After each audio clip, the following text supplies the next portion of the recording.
Em virtude da primeira lei de Kepler, ou seja, a lei das órbitas dos planetas abordada em aula anterior, Isaac Newton e Kepler acreditavam que deveria agir alguma força sobre os planetas, uma vez que suas trajetórias eram elípticas, pois, se não fosse assim, suas trajetórias seriam retilíneas. Eu sou o professor Dário Souza, bem-vindo ao nosso canal. Se você ainda não é inscrito, inscreva-se e não deixe de ativar o sininho das notificações, porque ele é muito importante para a manutenção do nosso canal. E vamos que vamos!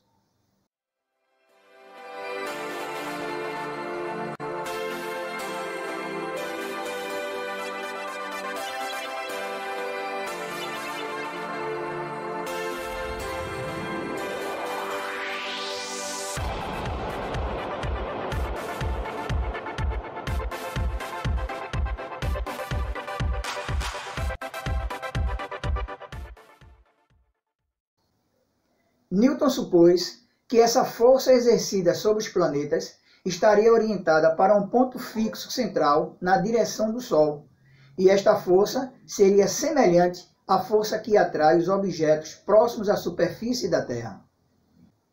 Diante dessa hipótese, Newton calculou a aceleração centrípeta da Lua em torno da Terra e obteve um valor muito pequeno em relação à aceleração de 9,8 metros por segundo ao quadrado, a aceleração que é a aceleração da queda livre de um objeto próximo à superfície da Terra. Sabe-se hoje que essa aceleração centrípeta da Lua é de aproximadamente 0,0027 metros por segundo ao quadrado. Isso o fez pensar qual seria a explicação para a aceleração diminuir à medida que a distância entre os objetos aumentava. E dessa forma, ele concentrou seus estudos e atenção em descobrir quais seriam as forças entre a Terra e a Lua.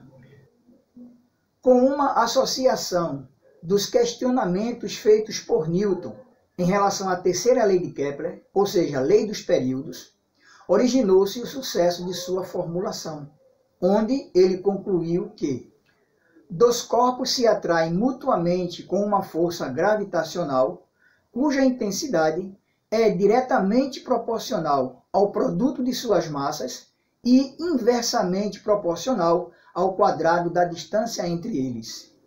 Observe na expressão aqui ao lado que nós temos aí Fg representando aí essa força gravitacional entre os corpos.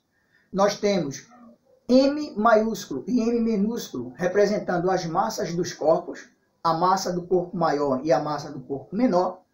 D ao quadrado é a distância entre eles e G é a constante de gravitação universal, cujo valor é de aproximadamente 6,67 vezes 10 à 11ª potência negativa. Aí a unidade de medida, que é o Newton vezes metro ao quadrado por quilograma ao quadrado.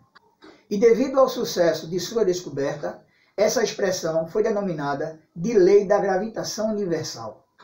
E essa lei é aplicada a todos os pares de corpos do universo, ou seja, ela é o resultado da interação entre dois corpos quaisquer. Observe também que o valor de G, ou seja, a constante de gravitação universal, não depende dos corpos nem do meio que os envolve, como também não depende da distância entre eles, apenas do sistema de unidades utilizado. E essa medida foi realizada pela primeira vez em 1798 pelo filósofo natural, químico, físico experimental e teórico inglês Henry Cavendish. A famosa frase dita por Isaac Newton, massa atrai massa, quer dizer que toda massa possui um campo gravitacional em torno de si. E a intensidade desse campo gravitacional é diretamente proporcional a essa massa. Isto é, quanto maior a massa, maior será a intensidade desse campo gravitacional em seu entorno. No campo gravitacional gerado pela massa do nosso planeta, os corpos na superfície ou próximos a ela são atraídos para o seu centro, o qual sofre variações em sua velocidade em virtude dos mesmos estarem sob a ação da força gravitacional. E essa força provoca nos corpos que se encontram em queda livre uma aceleração, a qual é peculiar de cada planeta, e que esta aceleração é diretamente relacionada à quantidade de massa que o planeta possui. E a essa aceleração denominamos de aceleração da gravidade do planeta, a qual representamos com a letra G minúscula. Vamos então demonstrar a expressão que calcula essa aceleração de cada planeta. Para demonstrarmos a aceleração da gravidade de um planeta em virtude do seu campo gravitacional, vamos utilizar o seguinte exemplo. Temos aí um planeta de massa m maior e uma bola de basquete suspensa a uma determinada altura com massa n menor. Em virtude de suas massas, sabemos que existe uma força gravitacional mútua entre esses corpos Fg. E, em virtude desse corpo estar suspenso a uma determinada altura, ele é atraído para o centro do planeta com sua força peso. Temos também o raio do planeta e a altura relativa a qual esse corpo se encontra em relação à superfície do planeta. Vamos considerar que a medida do raio e essa altura relativa, a soma seja igual a d. Observe pela figura que a força gravitacional pela qual o corpo é atraído é o próprio peso do corpo. Então temos que constante gravitacional vezes as massas dos corpos dividido pela soma do raio do planeta mais a altura relativa a qual o corpo se encontra elevado ao quadrado. Isso igual ao peso do corpo, que é a massa vezes a gravidade local.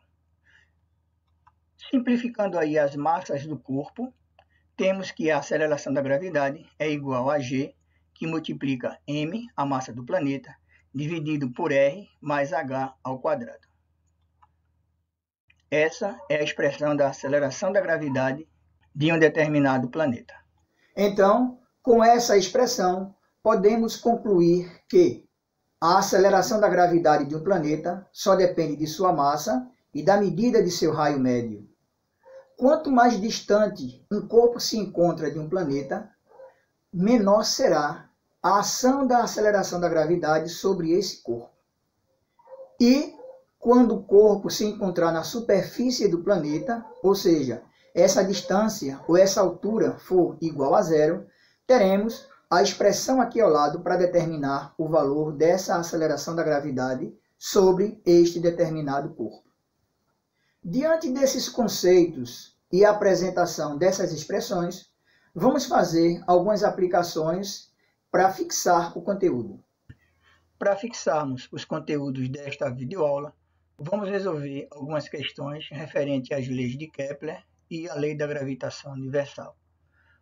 Para a nossa primeira questão, da Faculdade de Governador Valadares, temos Johannes Kepler, 1571-1630, foi um cientista dedicado ao estudo do sistema solar. Uma das suas leis enuncia que as órbitas dos planetas em torno do Sol são elípticas, com o Sol situado em um dos focos das elipses. Uma das consequências dessa lei resulta na variação. Alternativa A, do módulo da aceleração da gravidade na superfície do planeta. B, da quantidade de matéria gasosa presente na atmosfera dos planetas. C, da duração do dia e da noite em cada planeta. D, da duração do ano em cada planeta. E letra E, da velocidade orbital de cada planeta em torno do Sol. Bom, nas nossas aulas, nós vimos que essa lei se trata da primeira lei de Kepler, a lei das órbitas, onde nós vimos que quanto mais próximo do Sol o planeta se encontra, maior será sua velocidade. Quanto mais afastado do Sol, menor sua velocidade. Ou seja, a consequência, ou uma das consequências dessa primeira lei de Kepler, está relacionada à variação de sua velocidade. Então, para a nossa questão, o gabarito é a letra E, a variação da velocidade orbital de cada planeta em torno do Sol. Questão 2, da CFT Minas Gerais. Um satélite artificial está descrevendo uma órbita elíptica estável ao redor da Terra, como é mostrado na figura abaixo. Os pontos A e B pertencem à trajetória do satélite, sendo que a distância da Terra ao ponto A é menor do que a distância do planeta ao ponto B. Analisando a trajetória do satélite, é correto afirmar que sua, letra A, aceleração diminui de B para A, B, sua velocidade aumenta de A para B, C, sua velocidade é maior quando está em A, e letra D, a aceleração é maior quando está em B. Vamos ver aí a figura da nossa questão. Nós temos aí um satélite se deslocando no sentido horário, ou seja, da esquerda para a direita. Então, observe que essa questão tem uma resolução semelhante à questão anterior, ou seja, quanto mais próximos os planetas se encontram em relação a uma determinada massa, maior será a sua velocidade. No nosso caso aqui, observamos que o satélite está mais próximo da Terra no ponto A, então sua velocidade neste ponto A é maior que sua velocidade no ponto B. Então, o gabarito da nossa questão é a letra C. Sua velocidade é maior quando ele está em A. E uma terceira questão diz o seguinte: marque a alternativa correta a respeito da lei da gravitação universal de Newton. Letra A. A constante de gravitação universal assume valores distintos para cada tipo de planeta envolvido na determinação da força de atração gravitacional. Essa alternativa está errada, uma vez que, se é constante, ela é a mesma, ou seja, terá o mesmo valor para todos os planetas do Sistema Solar, inclusive outros planetas que não sejam do Sistema Solar, exoplanetas. Letra B. A força de atração gravitacional entre dois corpos quaisquer é inversamente proporcional à distância entre os corpos. Essa alternativa B também está falsa, uma vez que a força de atração gravitacional entre dois corpos quaisquer é inversamente proporcional ao quadrado da distância entre eles. Letra C. Se a distância entre dois corpos for triplicada, a força de atração gravitacional entre eles será 9 vezes menor. Essa alternativa está correta, uma vez que vimos que a força gravitacional é inversamente proporcional ao quadrado da distância entre esses corpos, ou seja, quanto mais distante esses corpos se encontram, menor será a intensidade da força gravitacional. Como é o quadrado da distância, então se eu triplicar, o quadrado de 3 é 9, então ela será 9 vezes menor. Então essa é a nossa alternativa, o nosso gabarito da questão. Mas vamos analisar as alternativas seguintes. Letra D. A única forma de reduzir a força de atração gravitacional entre dois corpos é alterando a distância entre eles. Não só alterando a distância entre eles, como também alterando suas massas. Então essa alternativa D está falsa. E letra E. Se a distância entre dois corpos for triplicada, a força de atração gravitacional entre eles será 6 vezes menor. Vimos na alternativa C que se a distância for triplicada, essa força será reduzida 9 vezes e não 6 vezes, pois o quadrado de 3 é 9 e não 6. Mas vamos ver como seria a resolução dessa questão. Bom, sabemos que força gravitacional é a constante gravitacional vezes as massas dos corpos dividido pela distância ao quadrado. Se nós tivermos uma força gravitacional F' e aumentarmos essa distância 3 vezes, então teremos G, que multiplica N vezes M, sobre 3D ao quadrado. Como sabemos, o quadrado de 3 é 9 e o quadrado de D é D ao quadrado. Então teremos F'G é igual a G M vezes M sobre 9D ao quadrado. Vamos agora separar esse 1/9. Então teremos F'G é igual a 1/9 de G M vezes M sobre D ao quadrado. Como nós sabemos que G vezes M vezes M sobre D ao quadrado é força gravitacional, ou seja, Fg, então temos que a nova força, ou seja, F'G, é igual a 1/9 de Fg, ou seja, é 9 vezes menor em relação à força anterior. Então, voltando para a nossa questão tem como gabarito letra C. Se você gostou do conteúdo desse vídeo, não esqueça de deixar o seu like.